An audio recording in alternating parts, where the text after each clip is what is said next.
Good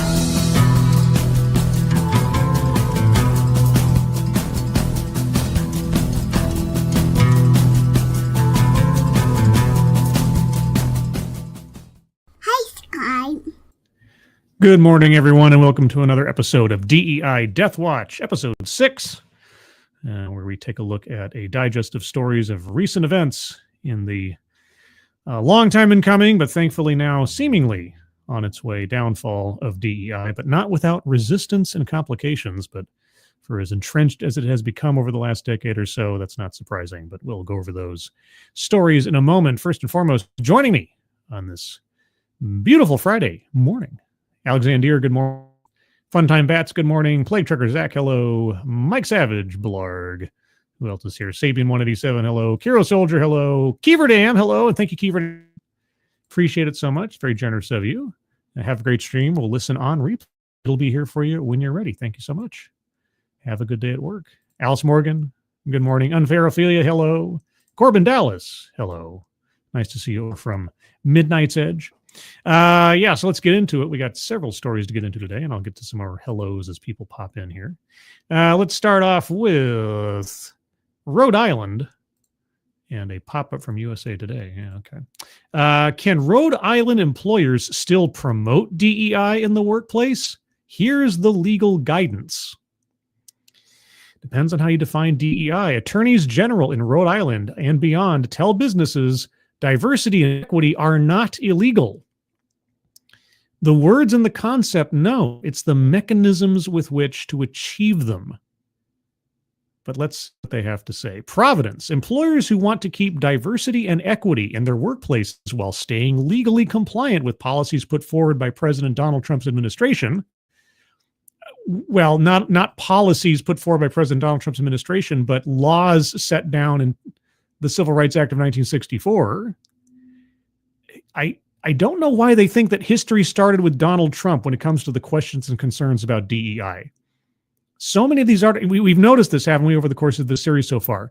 I start off reading an article about DEI and legal stuff, or DEI and Donald Trump, and they always pretend like these concerns started last month. Not that DEI was on the downswing in 2022, not that it was affected by the affirmative action decision, not that it's always been questionable under Title VII.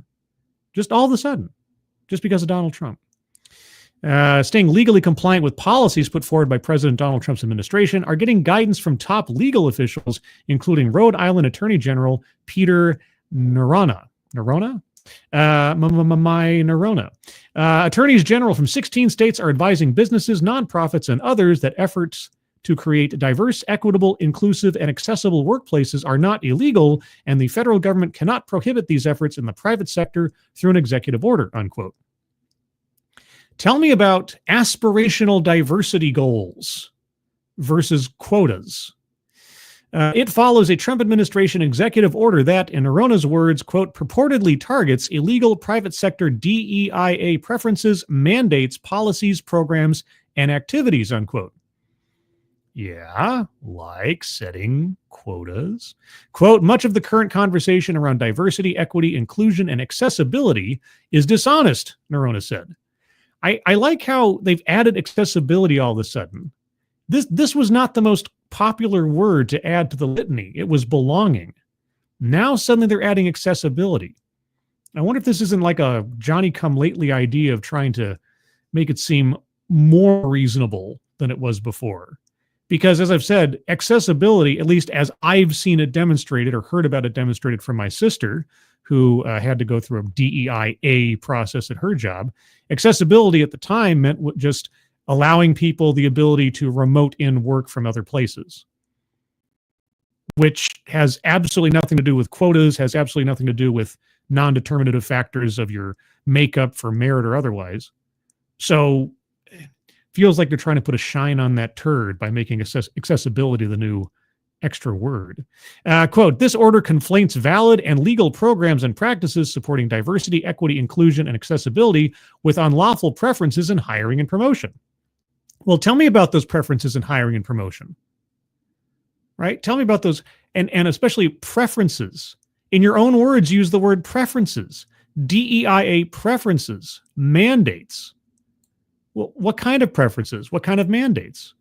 How are these preferences not illegal as compared to discrimination?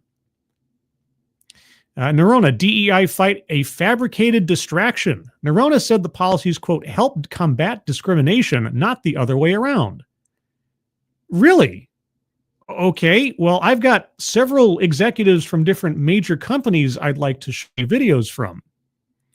Quote, this administration and its allies are fabricating issues to distract the American people. Don't let them, he said. Why don't you take the politics out of it and tell us why a company saying that they want to have a percentile goal of employees on the basis of gender or race within a timeline isn't at the very least legally questionable? Because these things have been going on before Trump, after Trump, and certainly now with Trump back. So notwithstanding the president's executive order, he said, okay, state and federal laws still prohibit discrimination in the workplace on the basis of race, sex, national origin, and other protected characteristics. And so a company using those elements to decide who to give a job to is legal as long as they say it's DEI? The coalition's guidance on recruitment and hiring includes, 1, quote, prioritize wide-scale recruitment efforts to attract a larger pool of applicants from a variety of backgrounds, unquote. That does not achieve the goals of DEI, though. Number 2, using panel interviews which ensure that multiple people are involved in a hiring or promotion recommendation, helping to eliminate bias. Well, how should the panels be constructed? Who should be on these panels? And by what metric should you measure success in creating a good panel? See what they're leaving out here. Number 3, setting standardized criteria for evaluating candidates and employees focused on skills and experience. Well, I can't disagree with that one, but what if you all end up with straight white guys? What do you do then? Number 4, ensuring equal access to all aspects of professional development, training, and mentor programs that provide clear pathways for career growth. Okay, so you want to get rid of gender-specific professional development programs or racial-specific programs and such. You want to take off all the ERGs and things. Well, I mean, if you mean it, great. Next, conducting training on topics such as unconscious bias, inclusive leadership. What does that mean? And disability awareness to improve employee confidence and create a shared understanding around cultural norms. And lastly, ensuring equal access to all aspects of employment, including through reasonable workplace accommodations. Well, there's the accessibility element of it. That's the really the one thing that is kind of in my mind, until I hear otherwise, basically unassailable. But that doesn't somehow cure or make pure everything that comes before it. The coalition includes the attorneys general from Rhode Island, Arizona, California, Connecticut, Delaware, Hawaii, Illinois, Maine, Maryland, Massachusetts, Minnesota, Nevada, New Jersey, New York, Oregon, and Vermont. 2 of the states have Republican governors. Wow, how defiant they are. Are these the same attorneys general that put out the letter?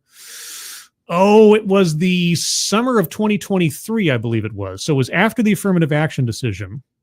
A number of Republican attorneys general put out an open letter to companies saying, you better roll back your DEI practices because we'll be coming for you legally.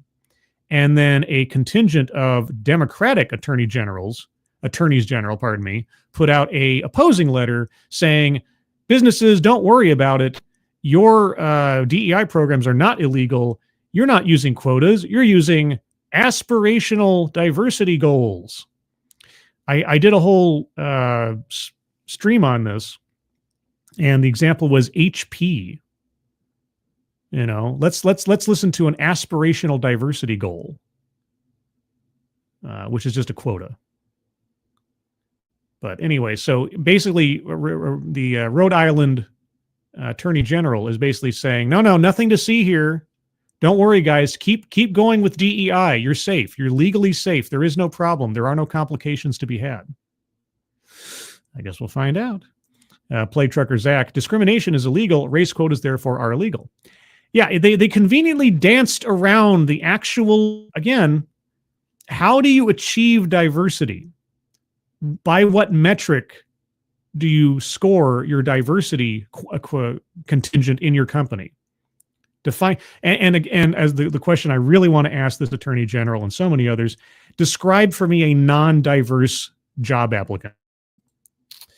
Kirsten Scholl, good morning, and thank you for tuning in over on the X machine. Yeah, guys, I'm also simulcasting over on X, so if you happen to see this over on X, if you could retweet it out, that'd be cool too. Robert Pincus, good morning. Angelverse, good morning. Anybody else I missed? I say Shady Grin, good morning. Simon Willikins, good morning. Let's move on to our next story from the mail, at least. Blackrock, one of the drivers of ESG, which as well drove DEI. BlackRock flips script on DEI policies in company-wide email, quote, announcing several changes. Well, what do you have to change? It's all perfectly legal. It's completely innocent. There's nothing to worry about, right? BlackRock senior leadership sent a company-wide email on Friday morning explaining its shift away from diversity, equity, and inclusion policies, or at least labeling, it previously advocated for as corporations across the country continue to drop DEI. Quote, delivering for clients requires attracting the best people from across the world, BlackRock CEO Larry Fink said in a memo to employees Friday morning, in a letter also signed by the asset management giant's president Robert Capito, and global head of human resources Caroline Heller. Quote, we are committed to creating a culture that welcomes diverse people and perspectives to foster creative solutions and avoid groupthink. These values have been fundamental to our One BlackRock culture since our founding 37 years ago. Diverse people to avoid groupthink. Okay, what defines a diverse person? Or do you mean diverse in the actual literal dictionary definition? And on the basis of actual perspectives, actual thought, and not on appearance. The email goes on to discuss the recent number of, quote, significant changes to the U.S. legal and policy environment related to diversity, equity, and inclusion that apply to many companies, including BlackRock. I mean, recent as in Trump, or recent as in, I don't know, affirmative action failing, or recent as in 1964. In light of this, we are conducting an ongoing review of our global practices and announcing several changes today, the email states. Oh, what changes? The top executives explained they will not be renewing their representation goals, their quotas. Their quotas. Good gravy. In the workforce that expired in 2024, while pointing out that the company will continue, quote, welcoming diverse talent, unquote, worldwide without requiring managers to interview a diverse roster of candidates for open positions.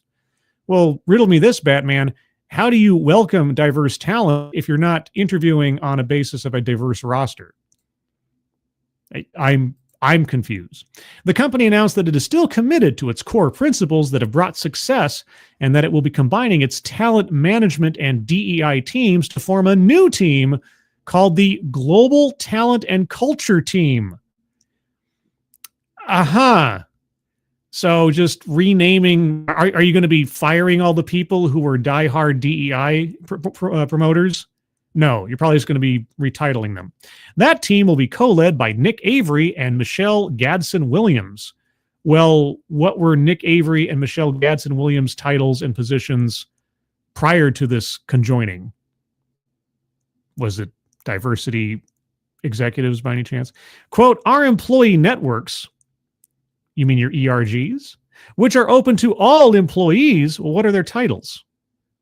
I would love to know. And to which over 90% of our employees belong, will continue to serve as important resources for our colleagues, unquote, the email explains. Okay, so you're taking the teams that currently have DEI or otherwise implicative titles, and you're just merging them together and not firing anybody. And you're going to continue using employee resource groups, which are inherently discriminatory on the basis of the elements ERGs are usually based on. So what exactly are you changing? Quote, last year we welcomed more than 3,000 new colleagues, and we are adding many more in 2025. Our connected and inclusive culture is imperative to achieving our commercial objectives and delivering performance for our clients. The email closes by saying the company will, quote unquote, adapt as the law changes, or the law already in existence is actually adjudicated and consequences befall you. But the company culture, which is described as their competitive advantage, will remain proudly Blackrock, and finish the email by saying, our results speak for themselves. The email comes shortly after the Wall Street Journal first reported that the company is dropping DEI from its annual report. It is dropping the words. Are they dropping the philosophy? Are they dropping the mechanisms? Joining a list of companies like McDonald's, Ford, and Walmart who have announced similar measures. Barron's, in an article titled BlackRock Cuts Back on Board Diversity Push in Proxy Vote Guidelines, unquote, reported in December that BlackRock relaxed the language it provides to companies on DEI as guidelines to fill board positions while moving away from an ESG-linked credit facility that promoted meeting certain diversity targets. You mean quotas. Okay. They're running so much cover for this. You know, BlackRock demands that your company have this many kinds of people on your board of directors, or we will not do business with you. Same thing that Goldman Sachs did for a long time and just only recently walked back. And they keep calling these quotas diversity targets or diversity goals. You're not being honest. But then this is the media. In years past, BlackRock has faced criticism from conservatives over its promotion of DEI. Quote, just as we ask of other companies, we have a long-term strategy aimed at improving diversity, equity, and inclusion at BlackRock, Fink told shareholders in a letter in 2021. To truly drive change, we must embed DEI into everything we do until it becomes unfashionable, and then you have to play act like you're walking it back, but not actually getting rid of any of the infrastructure that promotes it. Just changing some titles and consolidating some offices. In its 2023 annual report, BlackRock had a section focused on DEI and said that it, quote, believes a diverse workforce with an inclusive and connected culture is a commercial imperative and indispensable to its success. Ultimately, a dynamic, inclusive organization allows BlackRock to attract and retain top talent around the world and to stay ahead of its clients' needs, unquote.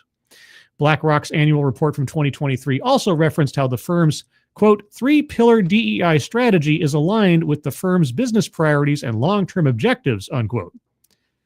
How so? It also included data about the self-identified gender and racial demographics of the company's workforce, along with a geographic breakdown. The latest annual report omits the gender and racial demographics and only includes a geographic background. How much more suggestion do you guys need that they've been doing something patently illegal this whole time? Why would they need to hide that information? Why would they omit it from their report this year versus last and the ones prior? Why is that suddenly now a bad thing to do? Is it because you're saying in no uncertain terms that your goals for hiring are set by illegal demographic discrimination? I don't know. I'm asking the same questions now that I was asking 8 years ago.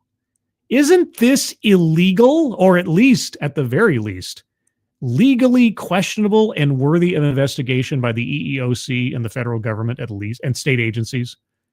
A little bit. In similar news of just leopard not changing its spots so much, USC, the University of Southern California, scrubs DEI from some web pages as Trump cracks down on campus diversity programs. Yeah, if the affirmative action decision wasn't enough of a bellwether to colleges to start rolling the stuff back, oh, well, Trump's back, so. As the Trump administration pushes to dismantle diversity, equity, and inclusion programs by Friday or face federal funding cuts, USC has scrubbed several references to DEI statements, renamed positions, renamed faculty positions, and in one case, deleted website references to a scholarship for Black and Indigenous students. I really hope that the new Department of Education and or the authorities in charge of these things hold these schools to account. The affirmative action decision, while only affecting affirmative action in word, indeed, the rolling back of the diversity argument to justify discriminatory practices in organizations accepting federal funding makes all this stuff legally tenuous. And the colleges need to be reminded of that. University of Southern California's actions this month, similar to some other universities throughout the country, appear to be aimed at avoiding federal scrutiny, according to USC faculty and staff and reviews of portions of the USC website archives. References to DEI mission statements, diversity programming, or DEI staff positions have been changed or eliminated by the School of Cinematic Arts, School of Dramatic Arts, Annenberg School for Communication and Journalism, Leonard Davis School of Gerontology. I don't know what that means. I'm stupid. The Roski School of Art and Design and the Department of Earth Sciences. They include renaming. I'm going to keep repeating that. Renaming DEI initiatives and positions to ones focused on community and culture and deleting multiple website pages and paragraphs on diversity.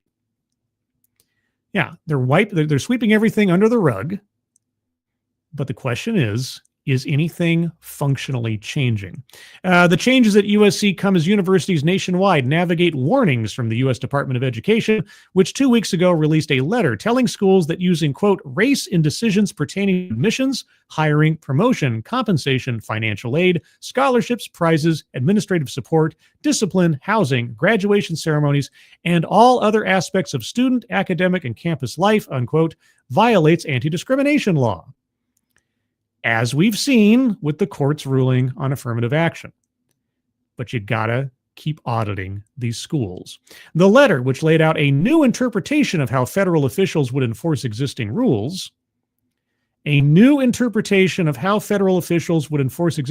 mean like actually enforcing them? I guess that would be a new interpretation, said the department would, quote, no longer tolerate the overt and covert racial discrimination, unquote, singling out white and Asian American students as victims. It said the government would, quote, vigorously enforce the law on equal terms, unquote, at all schools that get federal assistance. Good. The Department of Education has not announced any investigations or specific funding cuts. Well, I hope they do, and soon. The probationary period to clean up your act is going to end hopefully right quick, and they will start auditing schools for compliance. You tolerate the overt and covert racial discrimination. I love that how that's a quote, and then the article goes back to out of quote, singling out white and Asian American students as victims. Well, you know what? If someone is the recipient of something positive because of their race, that doesn't make it a good thing either. Moving on. You can tell I'm a little amped up about this stuff. Let's see. What shall we do next? I'll leave that for last. All right. So next, or the penultimate article I have today, is someone still trying to cling to their former position and probably is a post-political career as a DEI consultant. A former top Biden DEI chief says companies should bunker down and stand up for diversity. Don't abandon ship yet, guys. Got to keep the dream alive. One of Biden's top DEI chiefs said that she wants to dispel myths amid Trump's rollback of the practice. Lady, again, the practice, such as it is, has started rolling back as of 2022. Alicia Black Hackett told Business Insider that corporations should hold firm to DEI practices. Well, I mean, in a way, I hope they do, so that, the law can catch up to them. She said that companies are now reaching out to her for advice. Oh, are they? How much of a paycheck do you get for this? Probably sizable. A former DEI chief who served in the Biden administration wants to, quote, dispel a lot of myths, unquote, swirling around diversity initiatives. Oh, by all means. I can't tell you how many panel discussions, promotional videos, and elsewise I've looked at over the years that had a similar title, Dispelling the Myths Around DEI. Tell me more. These include the idea that DEI hires aren't recruited on merit or that diversity initiatives are only aimed at benefiting Black people, said Alicia Hackett, who served as the Department of Labor's Chief Diversity and Equity Officer before resigning last month. Well, here's the thing, Alicia. People are hired on merit. Yeah, DEI does hire people on merit after they exclude whole swaths of the population on the basis of their race or their gender or their orientation. Yeah, once you've dismissed an entire class of people because they don't fit your personal visual preferences, then you hire on merit. The problem is that merit is at least, at best, a secondary consideration. Yeah, you can hire on merit after you've denied people an opportunity because of what they look like. That doesn't somehow purify your process. As far as just benefiting Black people, well, I'll tell you what, African Americans are the lead demographic mentioned in nearly every DEI push I have looked at in the past 8 years. Over and over and over again. Underrepresented minorities and Black people. I don't know if you've noticed this, but if you have, you're ignoring it. Quote, "It is not. You have to make sure you have a woman in leadership position," Black Hackett said in an interview with Business. Well, you might want to tell that to Goldman Sachs. Alicia, you might want to tell that to Goldman Sachs and its demands of businesses in the years prior to this last year. Okay, you might want to tell that to the International Air Transport Association, who was pushing a 25 by 2025 initiative for women in leadership. You might want to tell that to HP. You might want to tell that to Citigroup. You might to Google and Facebook and Amazon and on and on and on. But what am I don't know anything. Quote, "It is looking at the data to say, what groups of people are we missing and how can this be a detriment to the service?" Groups of people based on what, Alicia? Groups of people or demographics? Are we missing? What do you mean missing? The double speak here. It's not you have to make sure you have a woman in a leadership position. It's what groups of people are we missing? The sentiment towards DEI has been shifting in recent months. I hope for the worse. According to the Pew Research Center, the percentage of people who see DEI as a positive fell from 56% to 52% between February 2023 and October 2024. At the same time, those who saw it as a bad thing grew from 16% to 21%. Good. Many people are finally coming around to understanding this. But as Black Hackett says, the field is misunderstood, in part thanks to a tough media environment and the Biden administration not being good at touting its own achievements. The field is misunderstood. No. The field is easily understood. Listen to any DEI advocate or officer in any format where they actually have to answer questions or talk freely for 10 or 15 minutes. And it is easily understood. It's nonsense. They've got nothing. It's all virtue signaling BS. She said she believes people don't want to understand what diversity, equity, and inclusion and accessibility really stand for. Here we go again. Accessibility. I don't think I've ever seen accessibility added to the litany as often as I have in the last month and a half. It's crazy. They are tacking on this one possibly reasonable element to it over and over again. And you guys know, you guys have been following me for a while. I have followed the evolution of the D&I, DEI, JEDI, DEIB, etc., and so forth. I have never seen accessibility mentioned so often in publications until just recently. It's something else. Quote, "People want to hate it because it seemed to benefit one race of people more than it fits another," she said. "No, I hate it because it's inherently illegal and discriminatory. in its practices. It puts a value on race and gender in hiring. I don't know what else to tell you. But here, let me ask you something. If somebody had said that exact same line to Jim Crow laws in the South and acting as though they're completely bewildered, people want to hate it because it seemed to benefit one race of people more than it fits another. Do you think anybody of any rational brain would take that as a reasonable defense or some kind of like, I'm shocked? No. Because it does benefit race over others. What does DEI do? Oh, okay. Tell me true. During her 2.5 years in the Biden administration, Black Hackett, ironic name, said federal hiring initiatives were merit-based and designed to, quote, ensure that our internal federal workforce mirrored the community that we serve.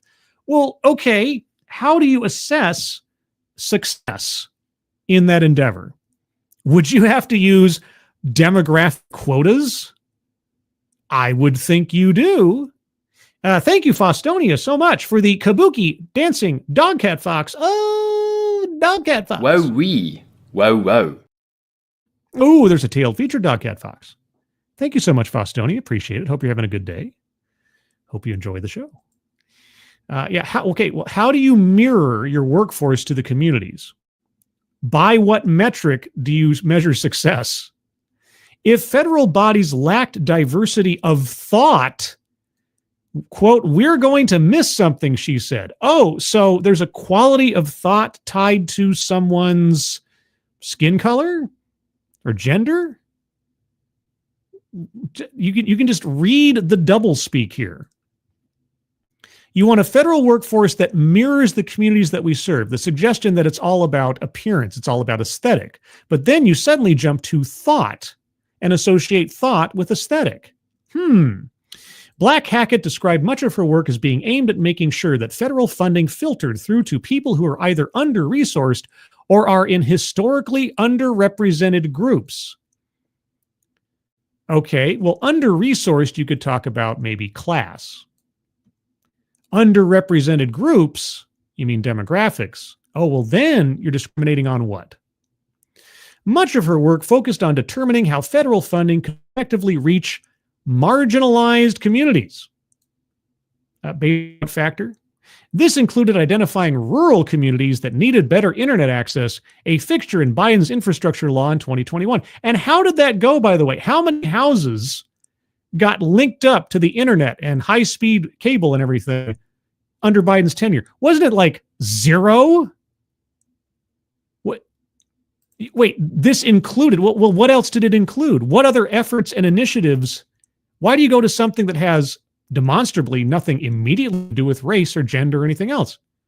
But marginalized communities. Rural communities are marginalized communities.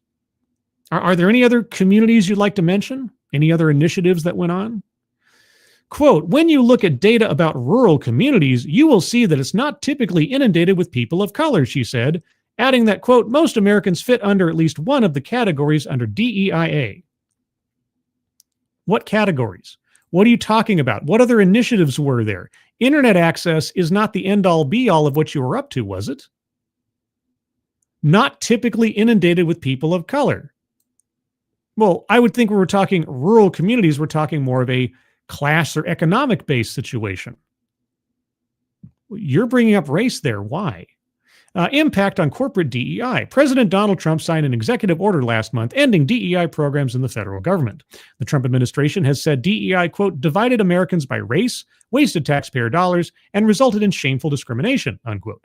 Trump has directed federal agencies to compile lists of private companies' DEI efforts. Hey, President Trump, I've got a whole channel filled with examples for you, active examples with executives talking about it.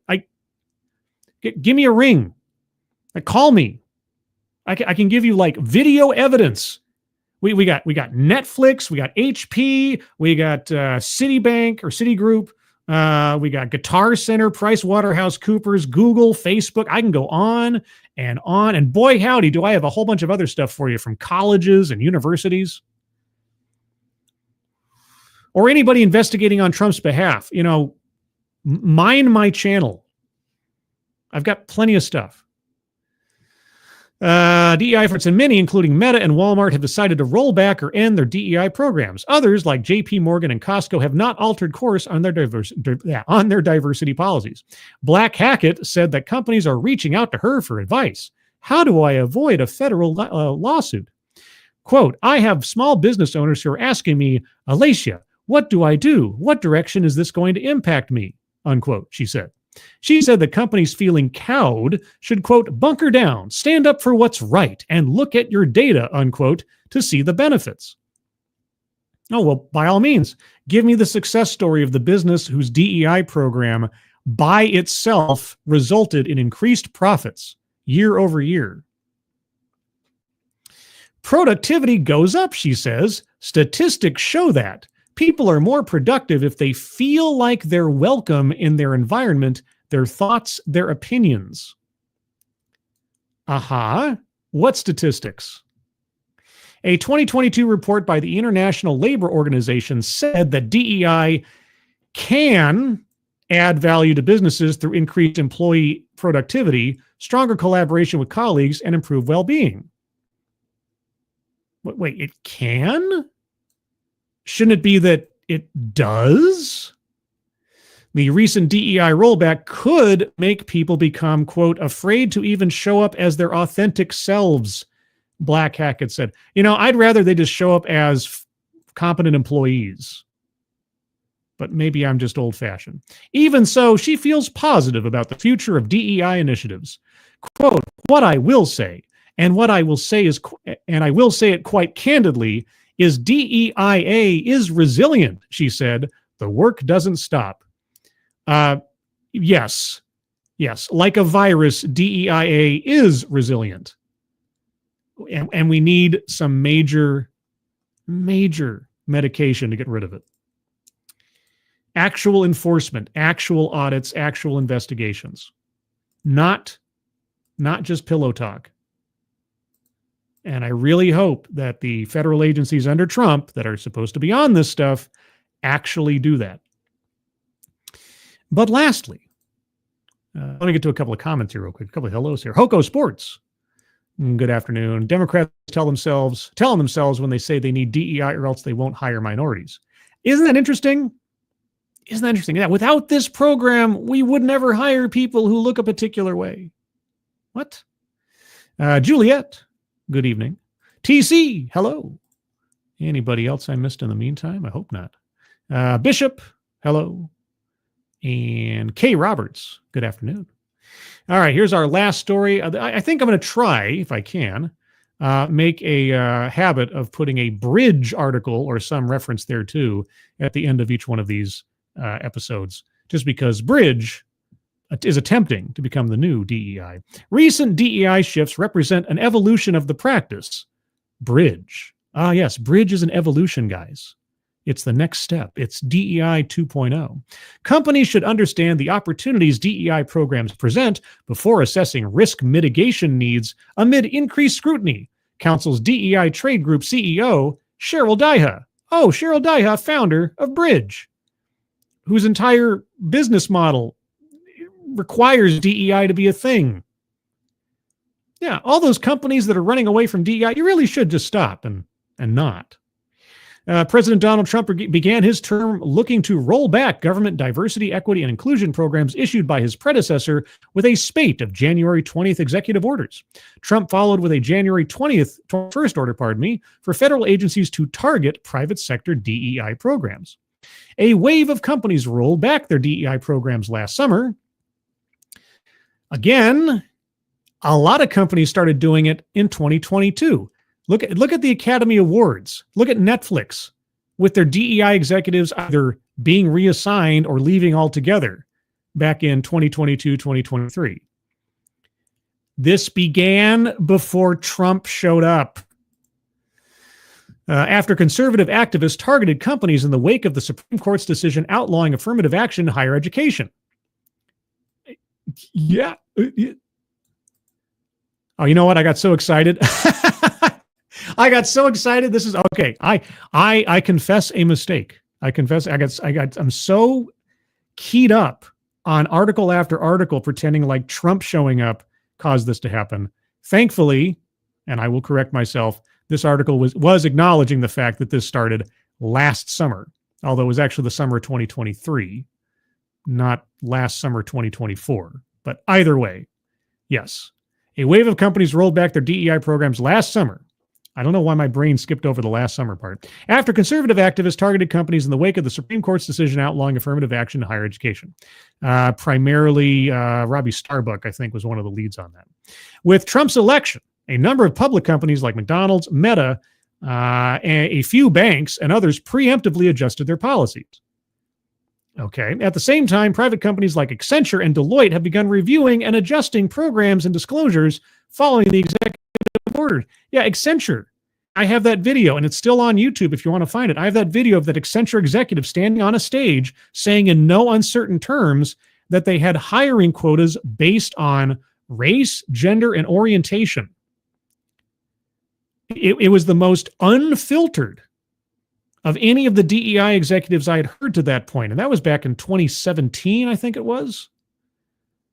And it's one of those things where I was just like, how the heck does this company get away with it?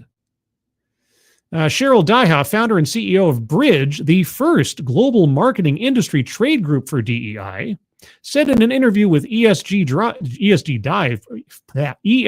Dive, what a weird name for a publication, that it is important for companies to, quote, understand the opportunity, unquote, that DEI programs present before mitigating risk, not the other way around. And by mitigating risk, you mean cutting budgets and getting rid of it. Okay, what is the opportunity? Quote, there's this fear, and companies are just going, okay, well, we're just going to get rid of this practice, and they're not going, okay, hold on one second, Daiha said. Quote, if you're a good CEO, you understand what the opportunity is, and then you say, okay, how are we going to mitigate this risk against that opportunity? Well, I'll tell you what, if there is a financial benefit in being racially discriminatory, yeah, how do we maintain that thesis while mitigating risk? Quote, there's risk in every opportunity, and that's not necessarily what we're seeing, Daiha added. Quote, I would say to everybody, understand the opportunity that diversity, equity, and inclusion offers, and then mitigate your risk against it. Well, how would you suggest that be done? And what if, and I know this is just a crazy idea, what if you've been practicing legally questionable hiring protocols for the last 10 years or so, making every single hiring decision you've made in the last decade a potential element of a class action lawsuit? What do you do then?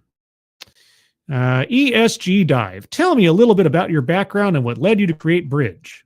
Okay, Bridge was founded in April of 2022, and somebody asked me what made us launch Bridge? And I was like, money. Oh, wait, no. I was like, I don't know. Maybe we had a crystal ball that we would probably be needed ever, unquote.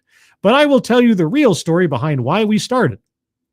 Well, that's what they asked. So Bridge is an acronym for belonging, representation, inclusion, diversity, and the G is the growth that we know and believe comes from all of that. And then E is equity, which is our ultimate goal, to have a more equitable industry and world, which feels further away from us right now, but we'll get there.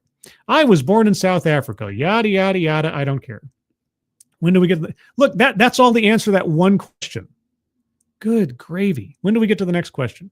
Okay, how has the environment changed around you over the past 2 years with the affirmative action decision and latest executive orders? It's interesting. We just had a board meeting in New York at the beginning of February, and right before the board meeting, we added 7 new companies to our board. And one might think that it was going to be the complete opposite, that we were going to have companies dropping off the board. And we have not had a single company drop off of the board. And quite the contrary. Well, do you mean to tell me that a bunch of true believers in DEI are staying in a trade association dealing with DEI? Wow. Affirmative action was clearly academia. And it was really focused on academics, but it was definitely a hint of what was to come. No, affirmative action was clearly academia in the details of the case, but the implications legally go to anyone subject to Title VI. And again, what does Title VI say? It says that if you as an entity are the recipient of federal financial assistance, you are not allowed to discriminate in programs, activities, etc., on the basis of race, gender, country of origin, religion, and so on. So it's not just schools. It's any company that has a federal contract or receives federal subsidies. You might want to pretend that's not the case, but is the case. Every company understands that the work needs to continue because there's an inevitability to what the makeup of our country is going to look like and what communities and societies look like now. Then it'll happen of its own accord. What is DEI good for? I mean, if the workforce of the country, the working age population is changing in demographic, then it'll change of its own accord. What is the use of DEI? We know that Gen Z is the most diverse generation of our time. Aesthetically, you mean? We also know that they're different. They're different consumers, and they demand different, and seasoned executives understand that. At the same time, there certainly is some risk that needs to be mitigated. Okay, well, tell me, what risks need to be mitigated? So what we're seeing, and what we started to see with affirmative action, was what is the ripple effect that happens from the public sector, and how does that affect the private sector, and where are the implications, and an understanding of those implications. Again, recipients of federal financial assistance, government contracts, government subsidies, grants, etc., are implicated in the affirmative action decision. Their DEI programs are directly brought under question. When it comes to federal financial assistance, the public sector and the private sector can intersect, and it becomes one thing, because then it becomes a public concern. I think the implications with affirmative action were a lot less, quite frankly, than what we're starting to see now with this full-on attack against DEI. Well, then you obviously either are willfully ignorant of or actively ignorant of the realities of the situation. But even with that, I wish the communications people were doing a better job, because even some of the companies that have been in the press and the media about pulling back significantly, I think, are adjusting and evolving the practice. That's really what we're seeing, is an evolution, which I think probably, despite this collision with politics, needed to happen anyway. That's why when we launched, we were already encouraging companies to kind of evolve the practice so that they were looking at DEI from both a workplace and marketplace perspective, so that it wasn't just focused on talent. What does that even mean? Talent is ultimately foundational marketplace impact. We're seeing companies understand that in order to go after this incredibly large buying power of Black Americans and Hispanic Americans, that they have to have cultural fluency within their teams. And they have to think about how they are developing products that are more inclusive. Do tell. I think we're seeing in some ways what I would have expected as an adjustment. I think that there's some maybe over-ratcheting on some risk mitigation. But at the end of the day, companies understand that they're not going to be around if they don't continue to have more inclusive practices. You mean lowering standards? From my perspective, DEI was never about politics. It was about identity politics. We've been pulled into this political quagmire, and it's been politicized. But at the end of the day, DEI is not about politics. Just because you keep saying something over and over again does not necessarily make it so, unless you practice certain propaganda techniques of the 1930s. But anyway, could you explain the evolution we're seeing a little bit more and how companies are looking to litigation-proof some of their programs? Yeah. Tell us about how they're getting rid of quotas, or at least saying outright that they use quotas.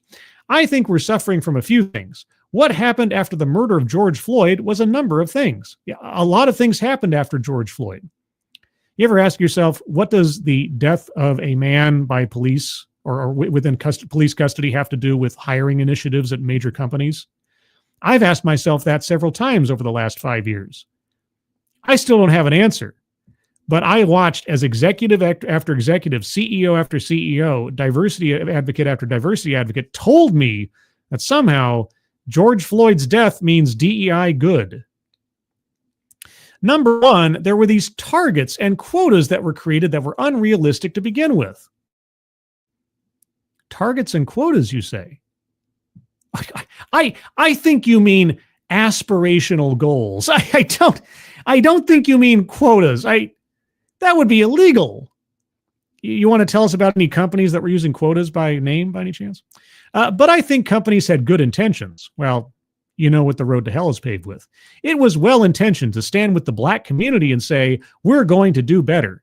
The kind of easiest way to do that was to say, okay, we're going to have quotas. We're going to have X number of women, X number of people of color, etc. Yeah, that was the easiest way. And that's what many companies have been doing for years now, which is outright illegal. So would you like to name off your client companies that have been using racial and gender quotas? And unfortunately, it coincided with companies basically putting people into DEI roles that were not skilled DEI practitioners. What on earth is a skilled DEI practitioner? So they were putting people into positions of authority that did not actually possess the skills necessary to fulfill the necessities of the job. And those jobs were DEI practitioners. If you speak to DEI practitioners that were practicing even before George Floyd, they would have said, quotas and targets, that's not a good idea.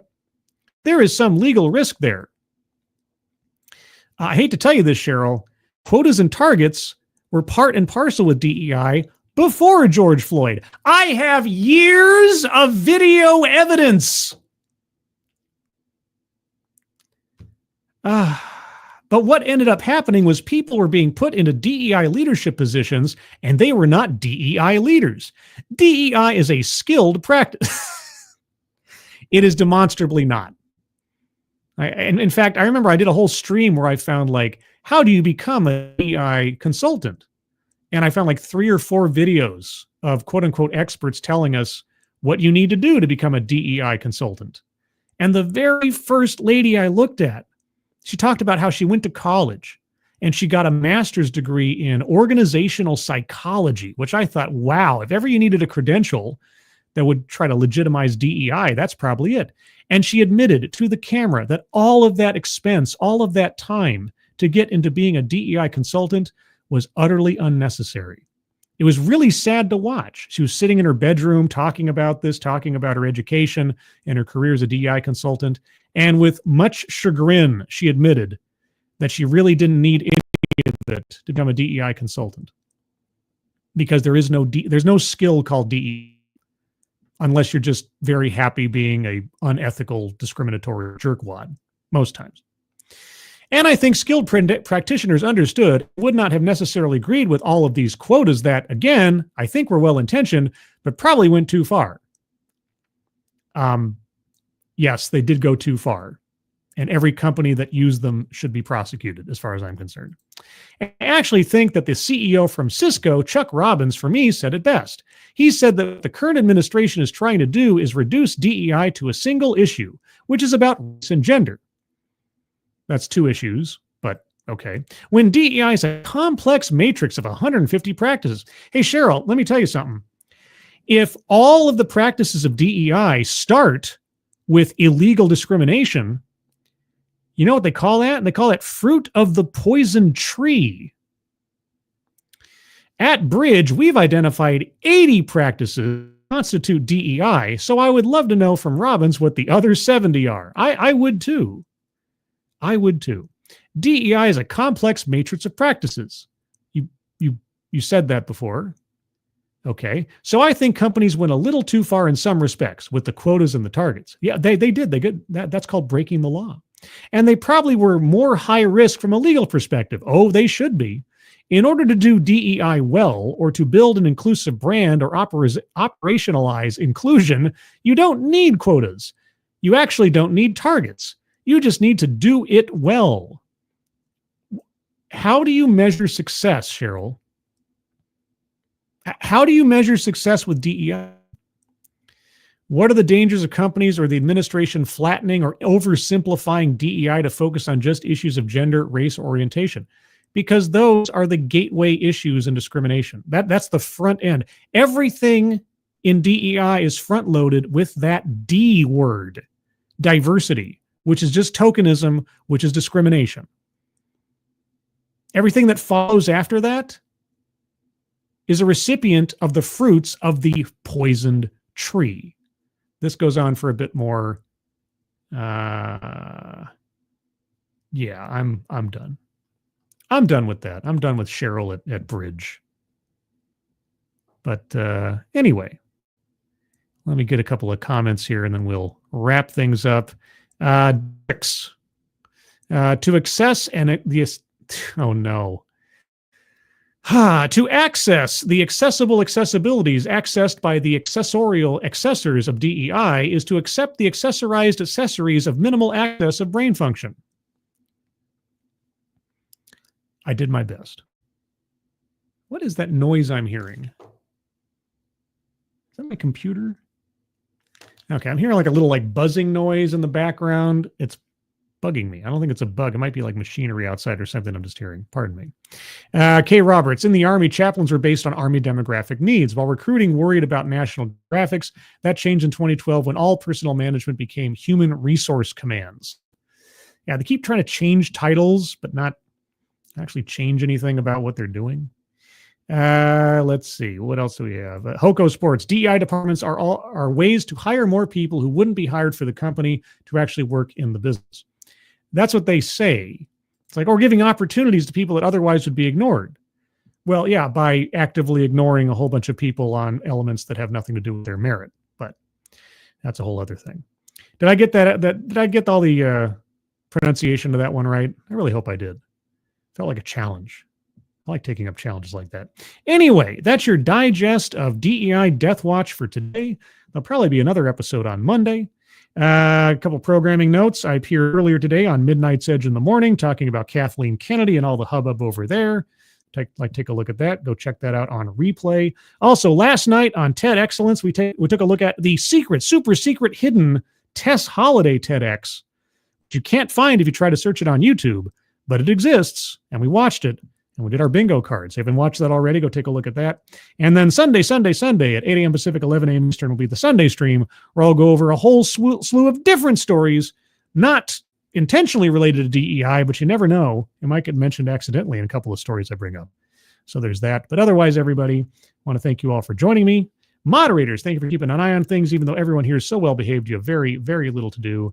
Everybody who donated either to myself or to the, I forgot to mention, at the top of the chat box, guys, there's a link to the Leukemia Lymphoma Society. If you take a look at that, if you're able to donate, please do so.